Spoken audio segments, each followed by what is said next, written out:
पे क्या करते हो? साईं बाबा के वास्ते पढ़ो। कहाँ क्यों? साईं बाबा का ध्यान करो। साईं बाबा का ध्यान करते हैं। महाराष्ट्र का रहने वाला हूँ। महाराष्ट्र के रहने वाले हो। कौन यहाँ सा? कोई आपका कोई पहचान वाला है यहाँ पे कोई? कोई भी नहीं है, पैर में ऑपरेशन हुआ, टाके पड़ गए, दिखाओ तो। चलना फिरना नहीं होता, ये पूरा सड़ गया अंदर, चलना फिरना नहीं होता। क्या नाम क्या है आपका? खाजा बाबा, खाजा बाबू। राजा बाबू। अब कितने दिन से यहाँ पे हो? 12-13 दिन हो गए। 12 दिन से 12 दिन 12-13 दिन। पैर से चलना फिरना नहीं होता, पैर में चल। इसीलिए कितनी स्मेल, गंदी गंदी स्मेल आ रही है यहाँ पे। हाँ, एक बार खड़े हो जाओ तो। खड़े हो सकते हो आप? पैर में दर्द होता है, भले दर्द हो, खड़े हो जाओ एक बार। ऐसे डायरेक्ट चलने से थोड़ा थोड़ा थोड़ा चल सकते हैं, थोड़ा थोड़ा ऐसा यहाँ तक गए तक आधा घंटा लगता यहाँ पे ये कौन सी जगह है? है। ये साईं बाबा का मंदिर का जगह है, जगह कौन सी है? सिटी कौन सा है ये? बड़ौदा। बड़ौदा। यहाँ पे कौन लाया आपको? मैं चाहे कैसे आया? ट्रेन से आया, मैं फेरी करता हूँ, घूमता हूँ, परदेसी हूँ। मेरा मम्मी डैडी बचपन में ही छोड़ गया, मर गया, परदेसी हूँ मैं, लावारिस हूँ। हमारी तो नहीं हुआ। मम्मी डैडी बचपन में चल पड़े। शादी नहीं किया? नहीं, तो हालत देखो क्या बना रखी है। नाखून देखो, कपड़े की हालत देखो, ये जगह की हालत देखो। 3-4 कपड़े पहने हैं, कोट पहना है, लुंगी नहीं पहना है, तो ये हालत क्यों बनाई आपने? इसमें क्या फ़ायदा? ऐसे रहने से क्या फ़ायदा? हाँ समझते तो है ना सब, सब ऐसा तो समझते थोड़ी हो। है। समझते तो फिर ऐसा क्यों रहते हो आप? यहाँ पे सही रहो। सामने लोग रहते हो और आप यहाँ पे बैठे रहते हो, खराब दिखे ना कभी कपड़े बगैर बैठे रहते हो। तो फिर लुंगी भी खुल जाती है आपकी, हम देखते हैं ना, हम अच्छा सामने ही लगता है रहते क्या? हैं। यहाँ पे पूरे लोग सब आते जाते रहते हैं। कितना फर्क है सब में? बताओ। आपके साथ माता पिता का आशीर्वाद है, घरदार है, अच्छे अच्छे लोगों की मान सम्मान है, ऐसा आपको सपोर्ट है। वही आपको देने के लिए तो हम आए हैं ना। તો અત્યારે અમે વડોદરામાં છીએ અને વડોદરામાં અમને મિત્રો છે એમના આપણા વિડીયો જોતા હોય છે, અમને કાકા માટે વિડીયોઝ અને ફોટોસ એમને વોટ્સઅપ દ્વારા મોકલેલા હતા અને અમે અત્યારે જતા હતા અમદાવાદ કામથી, તો રસ્તામાં આવ્યા છીએ વડોદરા કાકા માટે, કાકાને મળવા અને એમને સાથે લઈ જવા. અને ખુશીની વાત તો એ છે કે સાથે આવવા તૈયાર થઈ ગયા છે. જે પણ વડોદરા આશ્રમ છે, અપનાગઢ આશ્રમ, ત્યાં આપણે એમને લઈ જઈએ છીએ. ચલો वो मैं ले लूँगा, आप चलो। वो मैं, अरे वो मैं ले लूँगा, आप फिक्र मत करो। अरे वो मैं ले लेंगे, पहले आप बैठ जाओ और उसके बाद ले लेंगे। चिंता मत करो, ये ले लूँ पहले मैं सामान? ये ले लो ना, हाथ में ले लो। चलो ये पहले ले ले। चलो इसको मैं पहले रख के आता हूँ, वजनदार છે.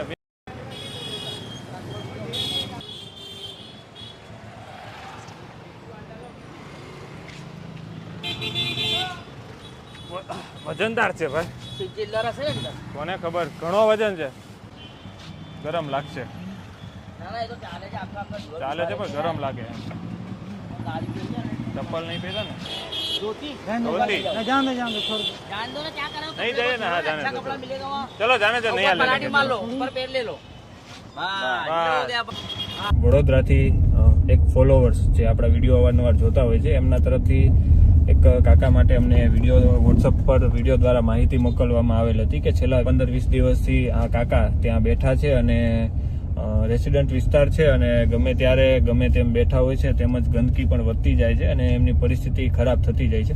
શાંતિથી અને રાજી ખુશીથી અમારી સાથે આવવા તૈયાર થઈ ગયા છે. માનસિક સ્થિતિ થોડીક અસ્થિર છે, પરંતુ ઓવરઓલ બધી વાત સમજે છે અને અમારી સાથે આવવા પણ રાજી ખુશીથી તૈયાર થઈ ગયા છે, જેથી અમે અત્યારે એમને રેસ્ક્યુ કર્યા છે અને અમારી સાથે લઈને અપનાગઢ આશ્રમ જે વડોદરામાં છે, તો ત્યાં અમે એમને લઈ જઈએ છીએ. એપિસોડને પૂરો જોજો, તમારા દરેક ગ્રુપમાં વિડીયોને શેર કરજો. મળીએ છીએ આશ્રમ પર જઈને.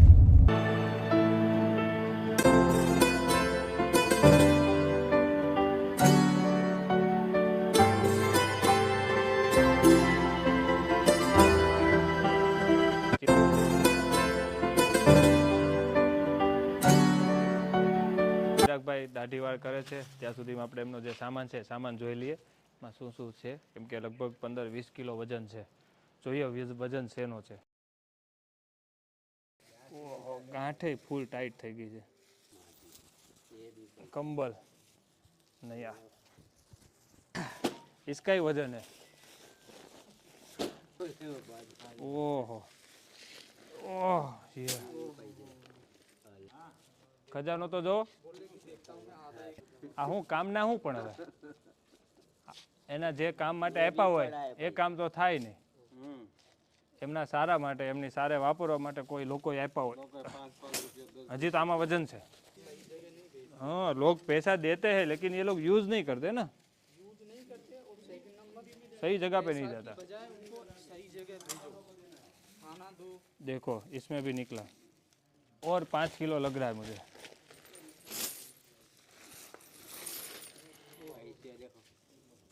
ये क्या है उसी का लगता है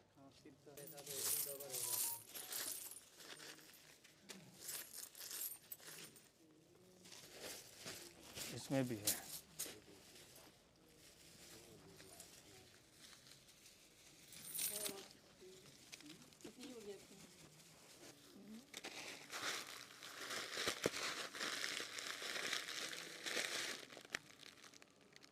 एक्सपायरी भी मिट गई है भाई इसकी तो एक्सपायरी डेट भी चली गई है कितने टाइम તમે જોવો યાર આ ખાવાની વસ્તુ એટલી નીકળી અને આ બાજુ આ પૈસા આનો વજન નહીં તો એ 5 કિલો આસપાસ હશે 5 થી 6 કિલો તો એનો વજન છે ઉપર છે બાકી આ ખાવાની વસ્તુ બિસ્કિટ છે વેફર છે ચેવડો છે બાલાજીના પેકેટ છે બીજા અન્ય ઘણા પેકેટ છે હવે આ કેટલા સમયથી ભેગું કરતા હશે વિચારો અને આ એ જ વસ્તુ છે કે જે તમે જે પણ લોકો હોય એમણે એની હાલત જોઈ પરિસ્થિતિ જોઈને એમણે મદદ સ્વરૂપે પૈસા અથવા ખાવાનું આપ્યું હોય છે પણ જે આપણે ખાવાનું આપીએ છીએ એની હાલત છેલ્લે આવી થાય છે ના તો એ જરૂરિયાતમંદ સુધી પહોંચે છે અને ના તો પોતે વાપરી શકે છે અને છેલ્લે એમની હાલત આવી થઈ જાય છે હવે આ પૈસા ના તો એ વાપરે અને ના બીજા કોઈને આપણે જરૂરિયાતમંદને આપી શકીએ તો બને ત્યાં સુધી આપણે જે પણ દાન ક્યારે પણ કરીએ છીએ તો એકવાર જોઈ વિચારી અને જેમને ખરેખર જરૂર છે એમને જ કરવું જોઈએ બાકી આ વેસ્ટેજ જાય છે આવો પહેલાં પણ આપણે અવારનવાર કેસ આવી બનેલા છે આજે ફરી વખત આવ્યા છે અને આજે જાજુ છે એટલે મેં તમને બતાવ્યું છે બાકી અવારનવાર ઘણી વખત કેસ આવે છે અને એમાં થોડું ઘણું નીકળે તો આપણે પણ સમજીએ કે ચાલો કંઈ વાંધો નહીં 2 4 5 દિવસ મહિના દિવસનું હોય પણ આ તો ખૂબ જાજુ છે ये जो भी चीज़ें निकली है ये कोई यूज़ करने जैसी है नहीं तो इसको जला देना ही बेहतर है अगर कहीं पे भी हम छोड़ते हैं और कोई भी पशु खाते हैं तो शायद बीमार होने के चांसेस बढ़ जाते हैं इसलिए ये सारी जो भी चीज़ें हैं उसको जलाना ही सही रहेगा इसलिए जो भी चीज़ें मिली है वो सारी जला देते हैं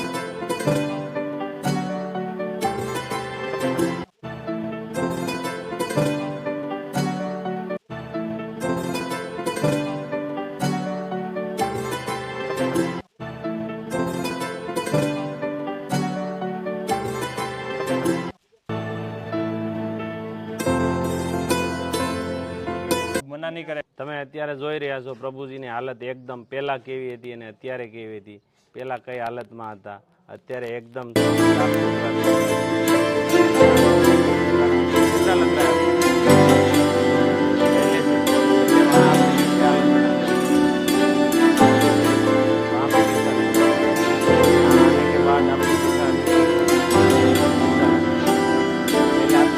बोल रहे थे दुकान वाला भी कोई टाइम नहीं